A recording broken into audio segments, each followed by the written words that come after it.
بسم الله الرحمن الرحيم. إذا السماء انشقت وأذنت لربها وحقت وإذا الأرض مدت وألقت ما فيها وتخلت وأذنت لربها وحقت. يا أيها الإنسان إنك كادح إلى ربك كدحا فملاقيه. فأما من أوتي كتابه بيمينه فسوف يحاسب حسابا يسيرا وينقلب إلى أهله مسرورا.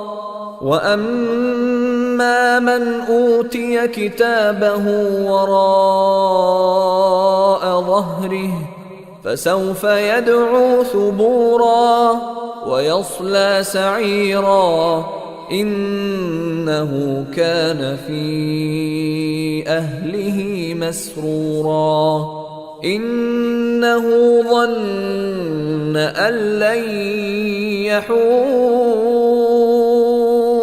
بلى إن ربه كان به بصيرا.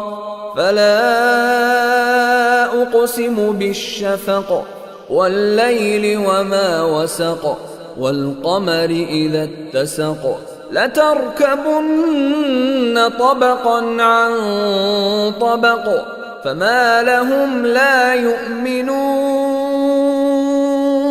وإذا قرئ عليهم القرآن لا يسجدون